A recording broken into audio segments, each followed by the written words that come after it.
以色列防长加兰特在9号表示，哈马斯在加沙地带作为一支有组织的军事力量已经不复存在了，这是真的吗，李先生？像哈马斯成营建制的，客观上讲，可能现在已经不存在了。然而，哈马斯现在是什么？采取的是游击战，在加沙地区依然存在，包括在加沙中部又恢复了个这种对以色列的游击式的这种反击。所以从这个意义上讲，哈马斯到底是否存在在加沙，恐怕以色列人自己心里也更清楚。那么加兰特为什么这样讲？我想很重要一点就是为降级在加沙的军事行动提前做一个铺垫，把重心转移到什么呢？以色列北部地区。以军接下来的目标将重点指向约旦河西岸和黎巴嫩吗？还是说这只是以色列声东击西的策略呢？他认为以色列必须要完全掌控整个约旦河西岸，那个是他大以色列计划当然的组成部分。所以从这个意义上讲，以色列是必然要确保完全掌控约旦河西岸。谈到黎巴嫩，事实上去年10月7号以来，黎巴嫩真主党协同性的向以色列北部的炮击以及以色列的反击，最终使得双方一直持续到今天，导致了以色列北部大约20万以色列人被迫南迁。这种状况一直持续到今天，20多万人一直处于经济、社会生活都没办法恢复正常秩序，这个对以色列的社会经济都带来了巨大的挑战。所以以色列当下他认为他应该把他的重心放在约旦河西岸，放在应对黎巴嫩的这种北部地区的这种挑战方面。9月12号，以色列国防军8200部队的指挥官约西·沙利叶表示将会辞去职务。据了解呢，8200部队是以色列国防军主要的信号情报部队。他为什么辞职？他的辞职说明什么？于先生。去年那个10月7号冲突爆发以前，就整个这个加沙地区的这种防卫，实际上在以色列内部啊，它是归那个国防军来负责的。那么现在那个以色列这个对这个国防军下属的这个主要的这个情报部队啊，这个首脑进行一些压力，然后呢，他被迫进行辞职。我觉得这实际上啊是那个内塔尼亚胡他的一种推卸责任的一种表现。同时呢，也是现任的这个国防部长加兰特是一种丢主保帅的这么一种做法，实际上是各自为了推卸一些责任。那么我觉得这个实际上就是反映了以色列内部啊在追究这场冲突爆发的原因方面呢，实际上是一直存在的一些争论无论是总理还是那个国防部长以及国防军内部之间它都有一些相互推卸责任的一个表现。那么最新的这个事态表明，这样一种表现呢，我觉得今后还会在以色列国内的这个政治当中呢会体现出来。近日发生在以色列的人质死亡事件呢，不仅是令本来已经艰难的加沙停火谈判雪上加霜，也在以色列国内引发了大规模抗议和罢工。在这种背景之下，内塔尼亚胡还提出了一系列的新的条件，包括要求以军驻守加沙与埃及边境，不放弃费城走廊。内塔尼亚胡究竟在打什么牌？于先生，内塔尼亚胡这么做实际上是为了提高这个谈判的这个筹码，实际上是为了迫使这个对方，迫使哈马斯在他的一种条件的压力下呢实现停火，尤其是那个费城走廊问题我觉得给埃及施加了压力呢，埃及呢也不会答应，所以我觉得实际上这表明呢，这个内塔尼亚胡呢在打另外一种吸引人的眼球的一种做法，把这个问题的症结推到这个埃及去，跟实际上真正的这个停火，我觉得跟原来的这个要求呢已经有偏离了。其实我觉得内塔尼亚胡现在在这个停火协议的谈判当中，与其说是在和哈马斯谈判，不如说很大程度上是在和美国博弈。他现在是不是说在美国大选没有出结果之前，以色列方面在这个停火谈判上实际上是不会有什么松动的，或者说不会有什么样的改变的？对，今年一个非常特殊的一个因素就是美国的大选。而且美国的大选呢，还有不到2个月就要出结果了，而且正好是美国的2位候选人对待内塔尼亚胡的态度是有非常大的分歧的，所以以色列方面、内塔尼亚胡方面一定是要等待这样一个大选最终尘埃落定，然后知道未来是谁来主导美国的政治，然后他会再做一个相应的调整，这点是必然的。目前来说啊，拜登政府。他们能做的也是说是希望能够尽量的去控制这样一个局势。那么在拜登的这个政策工具箱里呢，实际上他还是有一些工具的，就是我们说外交，这是其中的一个手段。但实际上，拜登政府还会有，比如说军事方面的手段，就给不给军援，给军援到什么样的程度。近期，随着以色列持续对加沙地带展开军事行动，美国的举动再次引发关注。有报道称，根据调查显示，在以军对位于加沙地带南部汉尤尼斯马瓦西地区一个帐篷营地发动的袭击中，使用了美国制造的 MK84重磅炸弹。据一名前美国陆军爆炸物处理技术人员称，巴勒斯坦媒体公布的照片显示，现场出现了用于2000磅炸弹的精确制导套件的碎片。此前就有资料显示，截至6月底，拜登政府曾向以色列运送了至少1.4万枚 MK84型2000磅级炸弹。这些炸弹内装有429千克高爆炸药，能够穿透38厘米厚的金属板或3.4米厚的混凝土，对半径340米范围内的目标造成致命伤害。外界注意到，9月12号，美国国防部再次宣布向以色列的新军售。价值约1.6亿美元，而在今年早些时候，美国已宣布向以色列提供200亿美元巨额武器一揽子支持，包括 F-15战斗机等。有分析指，在中东局势日趋紧张之际，美国非但没有通过切断武器供应促进停火谈判，反而再次军售无异于火上浇油。值得注意的是，除了提供武器弹药，美国也为以色列提供了大量情报。8月25号，以色列军方宣布，在探测到黎巴嫩真主党准备发动大规模袭击后，对真主党目标发动了先发制人的打击。美国五角大楼新闻秘书莱德在闭门会议中承认，美国确实向以方提供了一些情报、监视和侦察支持，以追踪黎巴嫩真主党即将发动的袭击。事实上，情报是这一轮巴以冲突中的高频词。8月15号，在多哈举行的新一轮加沙停火谈判中，美国、以色列、卡塔尔、埃及四方派出的代表几乎都出自情报部门。当时就有分析认为，由情报部门来主导谈判，既有提升保密性的考虑，也透露出关键一点：美以情报机构在加沙冲突中的联系颇为紧密，双方可能在谈判过程中交换有关战场的重要信息。其实，在这一轮巴以冲突爆发之初，美国就与以色列秘密签署备忘录，扩大情报共享。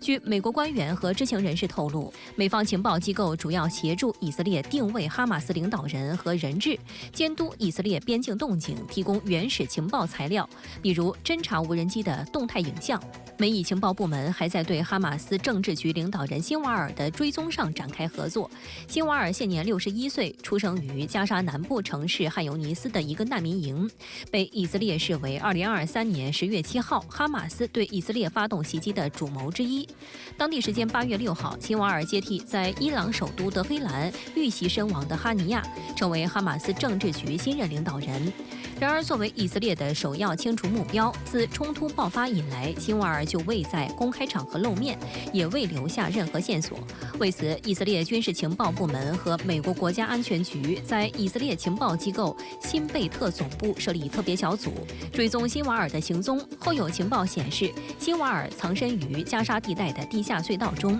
为此，美国不惜投入大量资源，向以色列提供了探地雷达，用于绘制加沙地下的隧道网络。同时，有情报显示，在冲突爆发后的至少6个月时间里，辛瓦尔使用过手机和卫星电话，坚持观看以色列晚间8点的新闻节目，并时不时与多哈的哈马斯官员通话。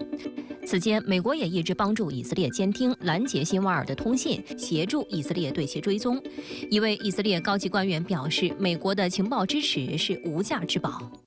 有观察指，美国在持续支持以色列的同时，为了平息国内的负面舆论，也开始加大力度推动加沙停火谈判进程。就在哈马斯表态愿意在美国先前提出的加沙地带停火协议提案和相关安理会决议的基础上，立即执行停火协议后，白宫也开始重新审视其关于释放人质和加沙停火的战略。此前，美国国务卿布林肯和中情局局长伯恩斯都曾表示，美国可能会提出一份新方案提交给以色列和哈马斯，但现在拜登的助手们正在讨论是否还有必要提出新提案，因为他们认为哈马斯和以色列在谈判中已经进一步坚定了立场。在这种背景下，当地时间9月9号，联合国秘书长古特雷斯表示愿为任何加沙停火协议提供支持，但战后联合国直接管理该地区或提供维和部队不现实，因为以色列或不接受该组织发挥作用。9月11号，美国国务院发言人表示，拜登政府已经通知国会，美国将向埃及提供13亿美元的军事援助。对于这笔资金，美国的目的也说得很清楚，就是希望埃及配合美国，加大斡旋巴以停火谈判的力度。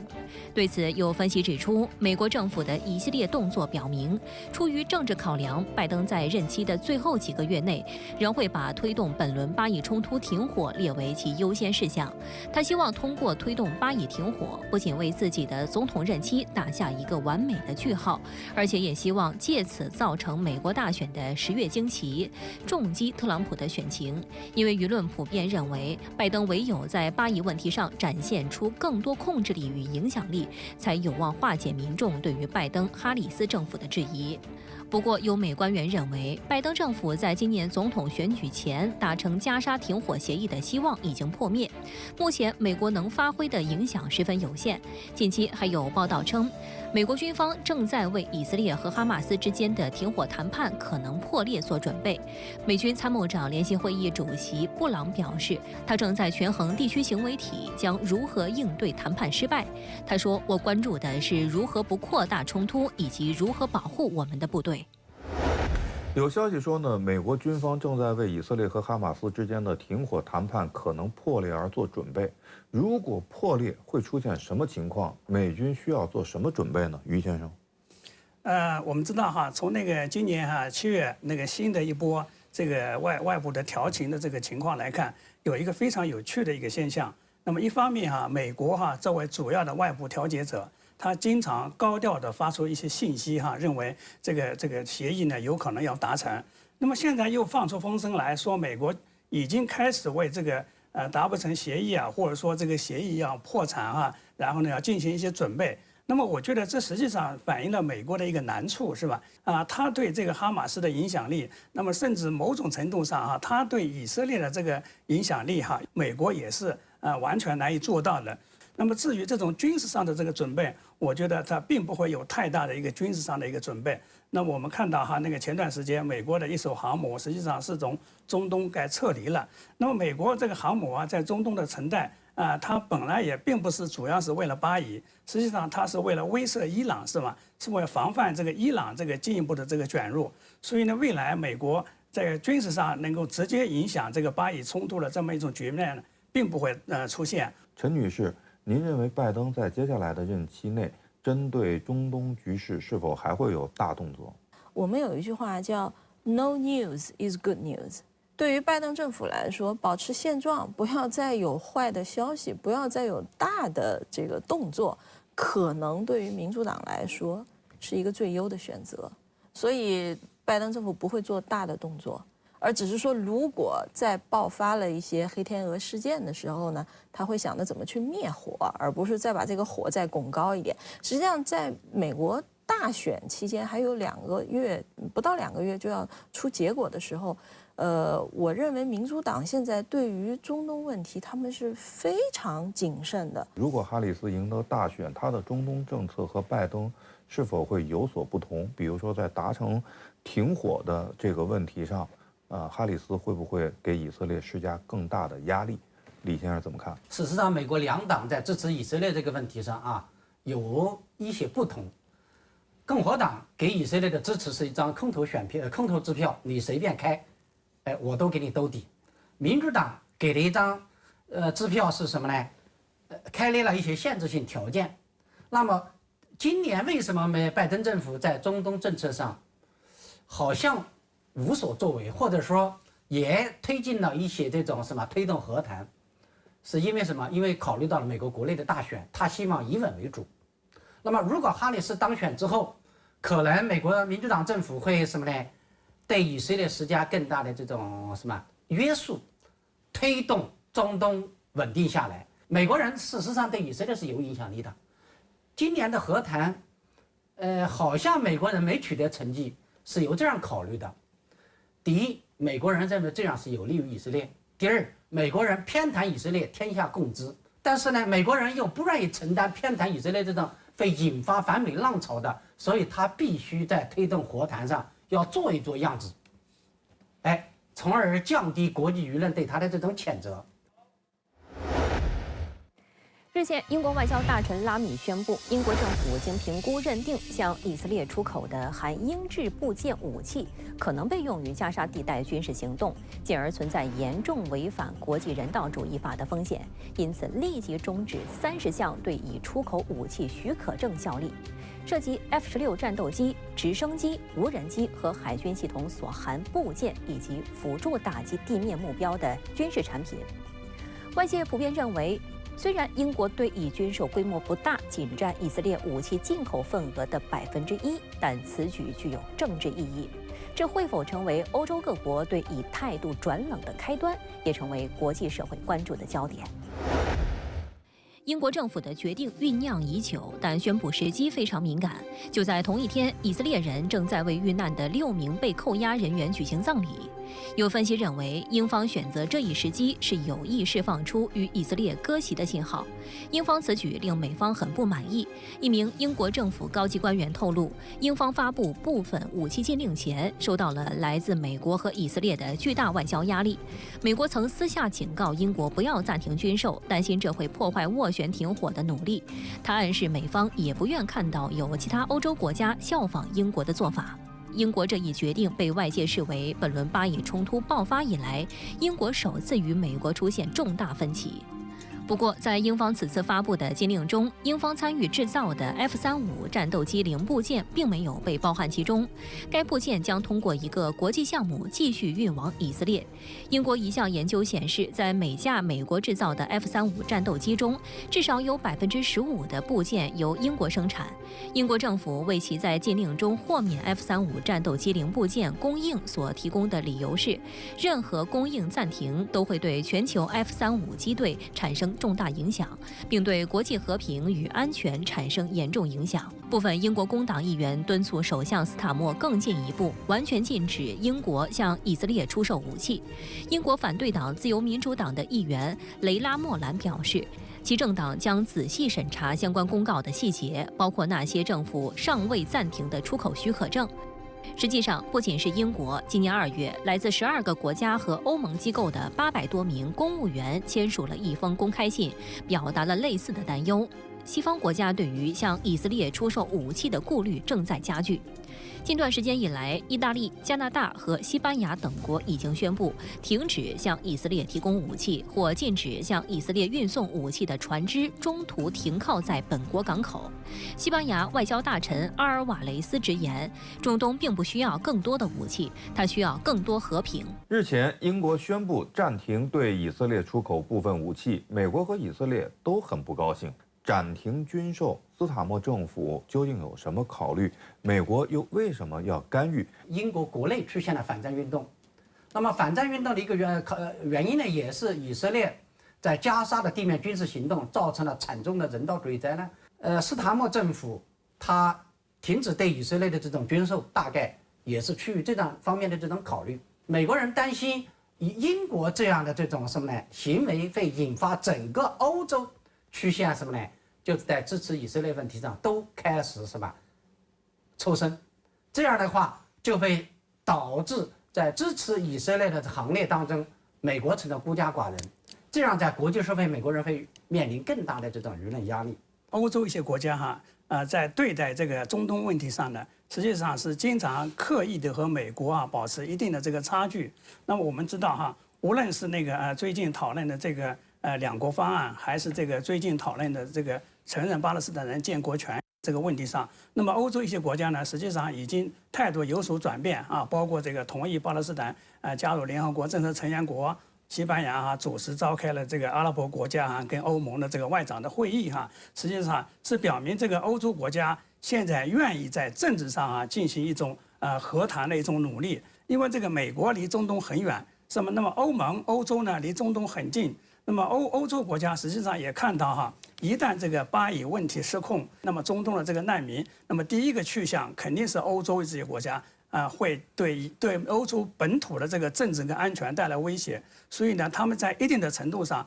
他们需要考虑自己的这个政策呢，应该尽量的使中东的这个局势呢缓和下来。李先生，您刚才也提到就是英国暂停对以色列出口部分武器，是斯塔默政府迫于国内反战压力所做出的一种政治上的调整吧。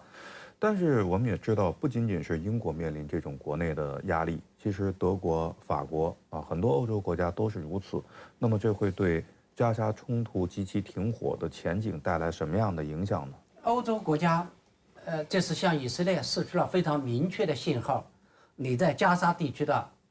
制造的人道主义灾难，我们是难以接受的。因此，你必须能够及时的与哈马斯达成这种停火，否则的话，我们发现还有更多的这种压力。但是我们也要注意的一点，就是欧洲人所释放的这个压力，在以色列看来都不及美国。如果美国人发出明确的信号，那么以色列自然是要听的。欧洲国家他要权衡一下利弊，权衡一下时机。但是总体上讲，欧洲国家释放这个信号，对于加沙局势应该是积极的一个信号。首先，我们知道这个英国现在换届了以后呢，不再是保守党当政了，是工党。他一上台以后，立刻就抛出说前任政府留下来巨大的这个财政赤字和亏空，达到了200多亿。然后这个英国对于对外军事援助的这个态度，立刻就发生了一个大的转型。然后从德国的角度来看呢，在以色列的这个问题上呢，德国是有历史的枷锁的，有历史的包袱的。对于德国来说，支持以色列是一个政治正确。当经济状况恶化到一定程度的时候，政治正确你就要让位于面包，让位于生存，让位于民生问题。在美国大选等不确定因素的影响之下呢，短期内加沙停火恐怕是很难实现。那么加沙局势又会如何演变？我认为可能在美国大选最终尘埃落定之前，加沙的局面只能是维持现状，不会有特别好的这样一个停火止战的局面出现。但是美国大选一旦选出了美国总统的人选以后呢，可能会迎来一个转机，因为不论是特朗普还是哈里斯，他们要做的可能都会是要迅速的结束在加沙的这样一种投入，所以可能加沙问题会迎来一个阶段性解决的机会。